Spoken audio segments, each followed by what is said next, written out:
Dramatic days like this don't wait for greetings, so let's get straight to what matters. Because Steelers fans deserve clarity, deserve honesty, and every detail pulled directly from the file you sent. What we saw, what we learned, and what this team must confront right now paints one of the most revealing portraits of the Steelers' entire season. And it all begins with a move that could reshape the offense in this final stretch. Adam Thielen, the veteran wide receiver who once drew Pittsburgh's interest at the trade deadline, is back on the market after being waived by Minnesota, in what may be the closing chapter of his NFL career. And the question echoing across the city is simple. Is this the moment the Steelers finally pull the trigger on a player they once believed could stabilize this receiving core? Before we go on, smash that like button if you're black and gold until the end. Because make no mistake, this front office has already shown interest in Thielen. The file makes it clear. Last year, the Steelers seriously considered trading for him while he was still in Carolina, but the Panthers' asking price was too steep for a rental. Now the cost is essentially zero if he clears waivers, and unlike many teams in the playoff race, Pittsburgh still needs a dependable veteran wideout. The receiving group remains thin. The lack of separation continues to haunt this offense, and Thielen brings something nearly no one in this locker room currently offers: size, precision route running, and hands you can trust. What complicates this is his age, 35, and the reality that he has seen limited snaps this season. Minnesota headed in another direction and let younger players take over the WR3 role, but the chemistry factor cannot be ignored. Thielen and Aaron Rodgers have a real relationship, built through years of divisional battles and mutual respect. Rodgers could place one phone call and instantly change the trajectory of this conversation. And in a season where this offense has lost its rhythm, its flow, and frankly its identity in the passing game, Rodgers might be searching for someone he trusts to run the right route, win inside leverage, and execute under pressure. And pressure is exactly what this offense has been drowning in. The file lays out a brutal truth. This unit has not completed a pass of 20-plus air yards in more than a month. Rodgers started the year strong, playing at a level hovering around top 10 efficiency, but since injuring his wrist and jamming a finger pregame weeks ago, the decline has been dramatic. Accuracy vanished, confidence dipped, mechanics shifted, and the offense, already short on separation from its receivers, has become predictable and compressed. The film breakdown from the file is even harsher: confusion, miscommunication, and receivers failing to break open. Jonnu Smith, who continues to receive inexplicably high snap counts,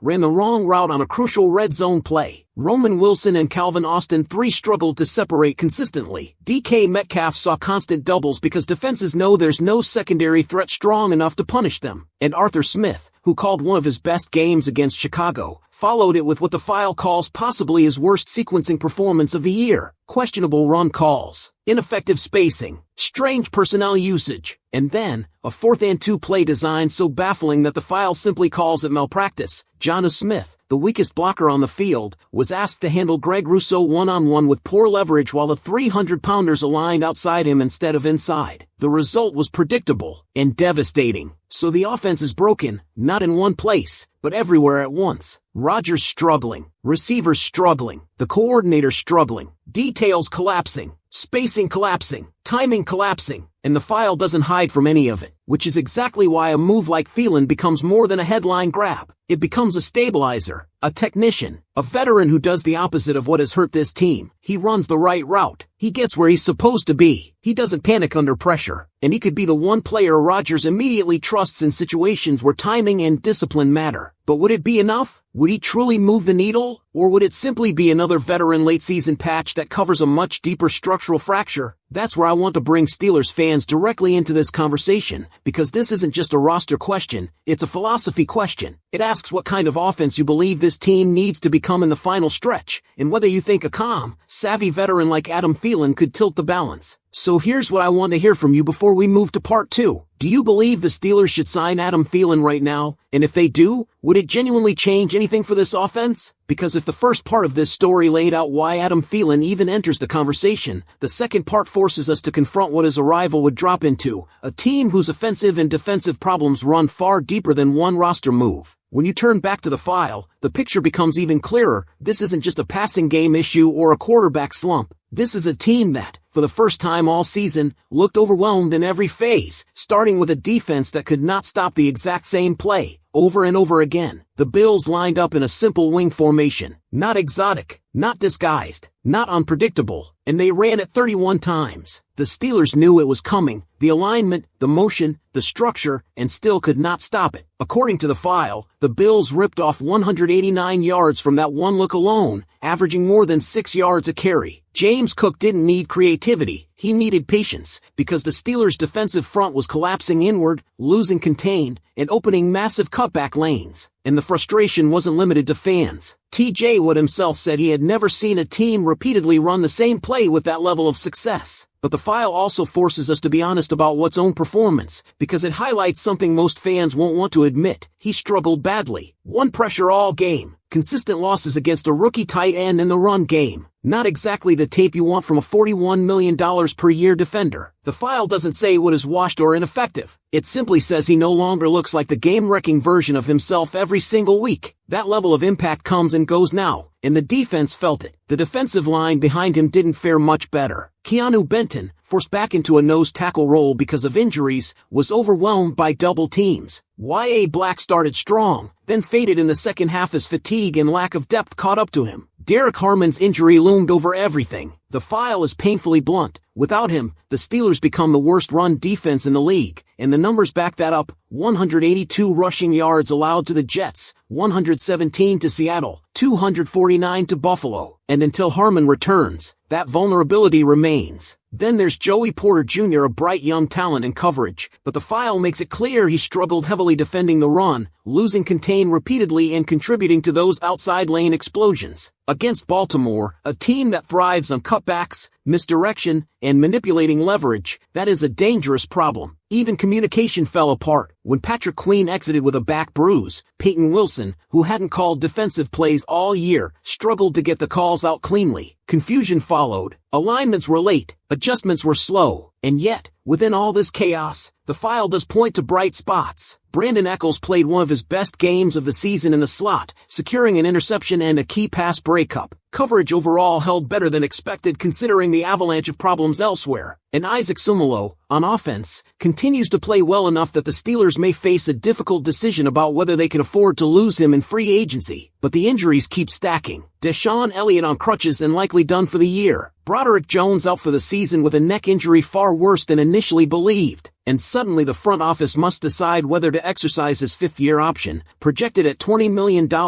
a steep commitment for a player still inconsistent before his injury. All of this, every injury, every blown assignment, every coordination failure, every limitation, circles back to the question that opened part 1, would adding Adam Thielen even matter? Could a clean route runner, a trustworthy veteran, and a Rodgers favorite provide stability in an offense collapsing under the weight of so many issues? Or would his presence be nothing more than a late-season patch on a roster whose problems extend far beyond wide receiver? That's the reality Steelers fans are wrestling with. That's the story playing out inside the building. And that's why this conversation matters. Now tell me in the comments, if you were the GM of the Pittsburgh Steelers today, would you bring in Adam Thielen, knowing everything this team is dealing with right now? And would you pick up Broderick Jones's fifth-year option after the injury news we just learned? And as we push deeper into this story, the truth becomes even harder to ignore. The Steelers didn't just lose a game, they revealed exactly where this roster is fragile, and why every decision from this point forward carries weight far beyond the next Sunday. Because when you study the full context from the file, you realize that every issue on this team is interconnected. One fracture exposes another. One injury forces a domino effect. One schematic failure multiplies through every layer of the lineup. Start with the offensive identity. Arthur Smith's system depends heavily on timing, physicality, and leverage. But when the spacing is off, when the sequencing is erratic, when receivers can't separate, and when the quarterback's accuracy collapses, everything becomes compressed. The file describes drive after drive where nothing was clean. A misread here, a missed block there, and a route that wasn't even the one called. No wonder the offense looks suffocated. There's no rhythm, no layering, no stretch of the field. Rodgers is trying to operate a system that requires precision while battling a fractured wrist, a jammed finger, and an evaporating supporting cast. The receivers, too, are playing in tight spaces because defenses aren't afraid of the deep ball. According to the file, the Steelers have gone more than a month without completing a pass over 20 air yards and are 0-for-13 on those attempts with 3 interceptions. That alone tells every defensive coordinator in the league, keep everything in front of you and squeeze the middle. And as long as Roman Wilson and Calvin Austin III struggle to win quickly, and as long as DK Metcalf is doubled without a reliable secondary threat behind him, nothing stretches the field. That's where the Thielen debate becomes more than nostalgia or name recognition. It becomes a question of functionality, because the one thing he still offers, even at 35, is precision. Precision is what this offense has lost. Precision is what this passing game desperately needs. Rodgers clearly wants someone he can trust to run the exact route he checks to, not the opposite. And the file makes it painfully obvious. The current personnel cannot guarantee that. But even the cleanest route runner can't fix the mechanical, foundational problems on defense, problems that the Bills exploited with machine-like repetition. The Steelers' defensive front wasn't just beaten physically, they were beaten structurally. Every time they overreacted inside, Buffalo simply pressed the edges. Every time they tried to adjust late, Josh Allen checked to the same weak side run they'd been punishing all game. And Joey Porter Jr., forced into a lot of contain assignments, struggled to anticipate or trigger downhill. These aren't problems that go away with effort. They're problems of alignment, anticipation, and discipline. And the real gut punch is this. The file shows that without Derek Harmon on the field, this defense statistically becomes the worst run-stopping unit in the league, by a wide margin. A rookie nose tackle should not be the difference between structure and collapse. But here we are. And until he returns, the Ravens, Browns, and every AFC contender watching this tape already know where the soft tissue of this defense is. Then comes the future-defining decision waiting at left tackle. Broderick Jones, a former first-round pick, the athletic prototype, the investment this franchise made for stability, now faces a complicated path back from a severe neck injury. And with his fifth-year option projected at $20 million in 2027, the Steelers must choose between betting on upside or avoiding another oversized contract on a player who hasn't yet delivered consistent results. The file makes the evaluation sharper. He improved, yes, but he was still the weakest link on the line before the injury. In the past, the Steelers might have leaned toward loyalty, continuity, trusting the development arc. But this season has shown what happens when expensive bets don't pay off, whether it's the fading dominance of Watt or the underwhelming impact from DK Metcalf. Pittsburgh cannot afford to stack bad financial decisions. Which brings us back to the core tension in this entire story. What is the true identity of the 2024 Steelers? Are they the gritty early season team that walked into divisional battles with conviction? Or are they the confused, undermanned squad that couldn't stop a rookie tight end from neutralizing TJ Watt or stop a month-long drought of explosive plays? And maybe that's why the Thielen question hits harder than it should. Because it's not just about adding a veteran wide receiver. It's about deciding which version of this team you believe still exists. So before we wrap this part of the story, I want to hear from you directly. Based on everything you've seen, the injuries, the schematic issues, the depth concerns, the regression from key stars, do you still believe the Steelers can correct this trajectory before the season's final push? Or are we watching the moment where the team must choose between short-term stability and long-term reconstruction? And as we close out this extended breakdown, we shift from diagnosing the problems to understanding what they really mean for the Steelers' future, not years from now, but right now, in the final stretch of a season that has swung wildly between promise and frustration. Because when you look at everything pulled directly from the file, the conclusion becomes unavoidable. This isn't a team dealing with one issue. This is a team standing at the intersection of injuries, regression, coaching contradictions, roster imbalances, and pressure that is building faster than the solutions. What the offense is experiencing isn't a cold streak, it's a structural stall. Rodgers has gone from sharp to scattershot, from efficient to erratic, and the numbers in the file are dramatic. Completion percentage over expectation plummeting from 8th to 33rd, accuracy evaporating in every quadrant of the field. And the deep ball, the one throw that once defined his ability to punish defenses, has disappeared completely for over a month. Whether it's the fractured wrist, the finger jam, age, or the suffocating offensive structure, the truth is that the quarterback who started the season in rhythm is no longer the one on the field. But the offense isn't failing because of Rodgers alone. The spacing issues, the sequencing breakdowns, and the reliance on personnel misfits have dragged everything into chaos. You can't run an offense through Jonnu Smith as a featured passing option. You can't ask him to block Greg Rousseau one-on-one with poor leverage on game-deciding plays. You can't build your identity through 12 and 13 personnel sets when your best runs all season, including Warren's chunk gains, came from spread formations. And you can't unlock DK Metcalf if defenses never have to fear getting beat over the top. This is why so many fans see the potential value in someone like Adam Thielen, not because he changes the entire offense, but because he could stabilize one specific crack: precision. You need someone Rodgers trusts to run the right route at the exact depth, who can win within the timing window this offense struggles to sustain. Thielen may not be explosive now, but he is reliable, and reliability is something Pittsburgh has lacked in crucial moments. Yet even if you add that reliability, it doesn't fix the more troubling fractures on defense. The file makes something brutally clear. Without Derek Harmon, the Steelers' run defense collapses into one of the worst units in football. That's not a scheme issue, that's a personnel red flag. It's not sustainable to depend that heavily on a rookie interior defender, especially when your rotation behind him is thin, inconsistent, or miscast. Keanu Benton is too talented to be misused at nose tackle, but injuries left Pittsburgh with no choice. Y.A. Black flashed early in the Bills game, then faded once fatigue set in, another symptom of low depth and high snap load. Then there is T.J. Watt. This is the part that stings. The file doesn't attack his legacy or diminish what he's been for this franchise, but it does show a version of what that hasn't delivered the game-wrecking impact his paycheck commands. One pressure in a massive AFC game, lost reps against a rookie tight end, no tone-setting presence in the run game, and when your highest-paid defender struggles, the defense feels it everywhere. Even the secondary, which held up better than expected, wasn't immune. Joey Porter Jr.'s struggles in contain weren't just mistakes, they were points of exploitation. Baltimore will watch that tape with a smile, and Deshaun Elliott's season-ending situation thins the back end even further, pushing the burden on young or inconsistent players in matchups that demand veteran discipline. All of this leads to the final major decision highlighted in the file, Broderick Jones and the looming fifth-year option. A team that has made too many expensive commitments to players whose performance dip cannot afford another. Jones made strides, yes, but the combination of inconsistency, lost technique moments, and now a serious neck injury makes the $20 million